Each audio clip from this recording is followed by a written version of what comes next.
कहानी आगे बढ़ती है, जहां हम देखते हैं कि जुन की खरीदी हुई जगह को अब एक न्यू सिटी में बदला जा रहा है, जो बहुत से लोगों को आशियाना देगी। चोल जुन से कहता है कि क्या उसे बचपन से पता था कि ये जगह एक दिन बहुत अच्छी डील साबित होगी, या जुन बस यहाँ पर लकी हो गया।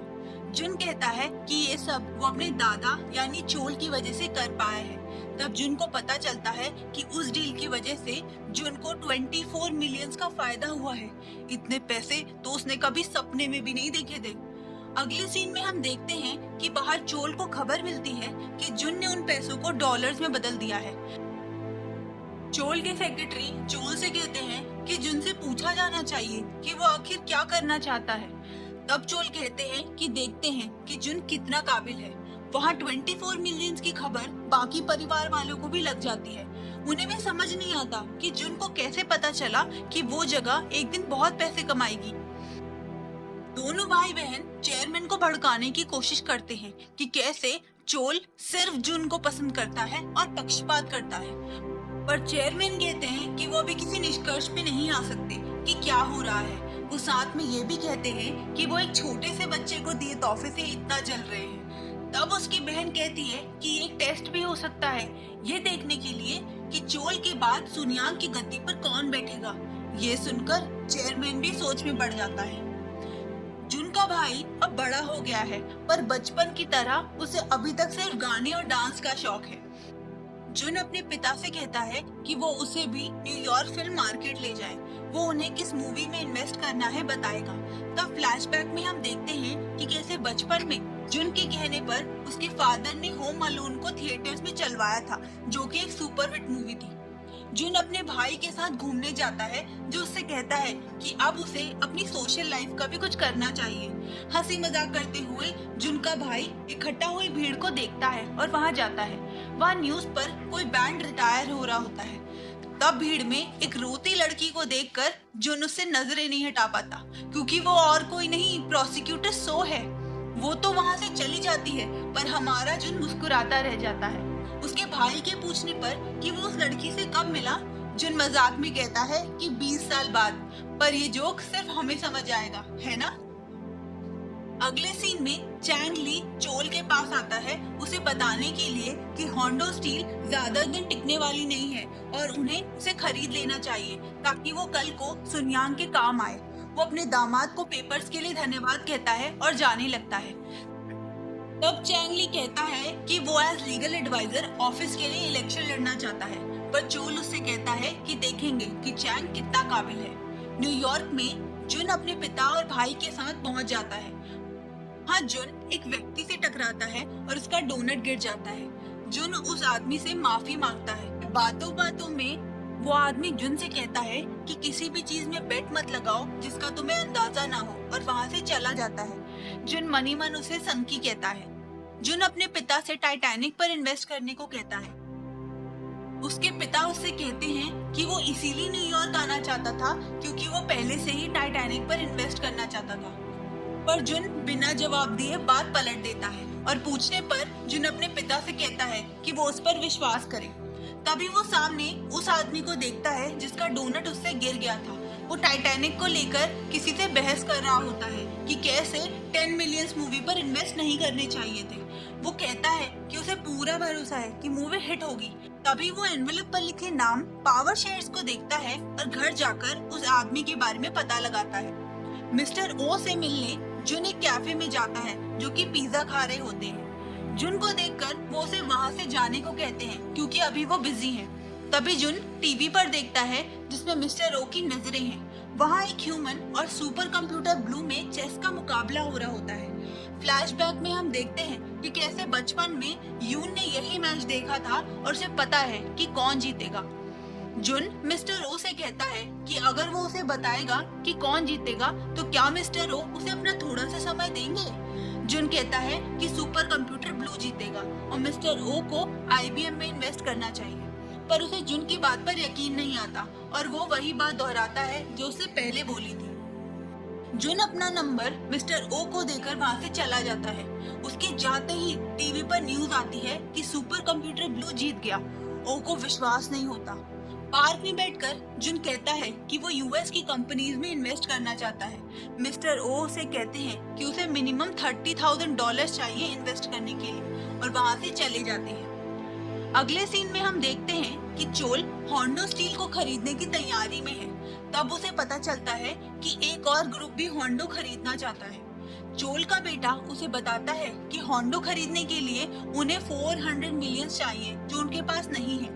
चोल ये जिम्मेदारी अपने बेटे वाइस चेयरमैन को देता है कि उसे होंडो स्टील चाहिए और अगर वो ये नहीं कर सकता तो वो रिजाइन कर सकता है। जुन अपनी दादी को न्यूयॉर्क से लाए गिफ्ट देने जाता है। उसकी दादी उससे कहती है कि उसने लॉ ही क्यों चूज किया। तब वो जवाब देता है कि लॉ से वो अपने दादाजी को बिजनेस में ज्यादा मदद कर पाएगा। ये बात चेयरमैन की वाइफ को कुछ ज्यादा हजम नहीं होती। जुन अपने दादा से मिलने भी जाता है। चोल अपने पोते को देखकर बहुत खुश होता है। वो उससे कहता है कि उसे यूएस जाकर सबसे अच्छी डिश क्या लगी और पता है वो जवाब में क्या बोलता है, डोनट। नीचे चेयरमैन का भाई परेशान हो रहा होता है क्योंकि जुन चोल से ज्यादा करीब होता जा रहा है। वो अपनी परेशानी चेयरमैन को बताता है कि कैसे जुन के पिता को बिजनेस में इंटरेस्ट नहीं था पर जुन को है। चेयरमैन अपनी बहन और पिता की कई बातों को याद करता है। तभी मिस्टर ली उसे आकर होंडो स्टील के बारे में जानकारी देते हैं। जाने से पहले वो मिस्टर ली से पूछता है कि उसके पिता उससे क्या चाहते हैं। तब मिस्टर ली उसे बताते हैं कि चोल सुनियांग उसे देगा जो चोल के जैसा है। यंग चेयरमैन को अपने ऊपर डाउट होने लगता है। तभी मिस्टर ली उससे कहते हैं कि वो बस फोकस करे कि वो होंडो स्टील को खरीद ले जैसे उसके पिता चाहते हैं। दूसरे दृश्य में हम देखते हैं कि चोल को पहले से पता था कि उसका बेटा मिस्टर ली से चोल के मन में क्या है जरूर पूछेगा। वहीं चोल जुन के लिए कार का अरेंजमेंट करवाता है ताकि उसे अपने स्कूल जाने में कोई दिक्कत ना हो। गाड़ी में बैठा जुन ड्राइवर से कहता है कि वो उसे स्कूल के बाहर ही उतार दे। लोग जानते हैं कि वो कौन है और वो ज्यादा अटेंशन नहीं पाना चाहता। स्कूल में 3 जने उससे मिलते हैं। वो तीनों उसे एक प्रेस्टिजियस क्लब ज्वाइन करने के लिए न्योता देते हैं। फ्लैशबैक में हम देखते हैं कि यून को इस क्लब के बारे में पहले से पता था। तभी वहाँ वो सो को देखता है और जल्दी जल्दी में अपना नंबर फोन में डाल देता है। दूर से हम देखते हैं कि जुन का ड्राइवर उस पर नजर रखे हुए है। म्यूजिक क्लास में सो और जुन एक बार फिर मिलते हैं। सो याद करने की कोशिश करती है कि उसने जुन को कहाँ देखा था। थोड़ी देर बात करने के बाद उसे याद आता है कि वो जुन को कहाँ मिली है। जुन उसे लंच के लिए पूछता है। वो बिना कुछ कहे वहाँ से चली जाती है। बाहर बोर्ड पर वो जुन पर लिखे आर्टिकल की तरफ इशारा करके कहती है कि क्या अपने दादा की वजह से वो इतना कॉन्फिडेंट एंड रूड है, पर वो हंसते हुए बात को टाल देता है। तभी जुन उसे डिनर के लिए दोबारा पूछता है। रात को जुन सो से डिनर पर मिलने आता है। उसे देखकर उसे फ्यूचर वाली सो याद आती है जो अभी से कितनी अलग है। अंदर क्लब में वो उन्हीं लोगों से दोबारा मिलता है। वो उससे कहते हैं कि उन्होंने शर्त लगाई थी कि जुन क्लब ज्वाइन नहीं करेगा। उनको इग्नोर करते हुए वो सो को बाकियों से मिलवाता है। उसे देखकर वो ज्यादा खुश नहीं होते क्योंकि उसके पिता सिर्फ एक प्रोसिक्यूटर हैं, पर क्योंकि वो जुन के साथ आई है, लड़की आगे बढ़कर सो से हाथ मिलाती है। अगले सीन में हम देखते हैं कि जुन का ड्राइवर जुन की अपडेट किसी को फोन पर देता है। ये सब जुन अपनी खिड़की से देखता है। तभी सो वहाँ आती है और जुन से कहती है कि जुन ने उसे इनवाइट क्यों किया। तब जुन उसे समझाता है कि ये क्लब उसे सूट करता है, पर सो उसकी बात से बिल्कुल सहमत नहीं होती और कहती है कि ये प्रिविलेज लोगों का एक क्लब है और वो उनमें से एक नहीं है। तब जुन उससे कहता है कि वो खुद एक प्रिविलेज सोसाइटी से आती है जिसकी वजह से वो लॉ स्कूल तक आ पाई और आगे पढ़ पा रही है बिना किसी टेंशन के। ये सुनकर वो नाराज हो जाती है और वहाँ से चली जाती है। मिस्टर ली चोल को जुन की सोशल लाइफ की खबर देते हैं कि कैसे वो न्यू जगह में घुल मिल गया है। अगले सीन में हम देखते हैं कि चेयरमैन को ये बताया जाता है कि उनकी होंडो की डील नहीं हो पाएगी क्योंकि कोई और कंपनी उनसे ज्यादा पैसों में उसे खरीदने को तैयार है। वो एक विदेशी कंपनी है और वो कोई और नहीं मिस्टर ओ की कंपनी है जो जुन को न्यूयॉर्क में मिले थे। अब सुनियांग इंटरप्राइजेज ये जानना चाहती है कि वो क्यों एक वीक कंपनी होंडो को खरीदेगा। चोल कहता है कि इसके पीछे कोई और है जो सुनियांग को होंडो लेते हुए नहीं देख सकता। जुन अपने पेरेंट्स के रेस्टोरेंट पे जाता है पर वो चाहकर भी उनकी कोई मदद नहीं कर सकता। उधर चेयरमैन होंडो के टेक ओवर करने वाले असली पर्सन का नाम जानना चाहते हैं। एंड में हम देखते हैं कि ये और कोई नहीं बल्कि जुन है, जिसने पावर शेयर का इस्तेमाल करके सुनयांग से होंडो को छीना है।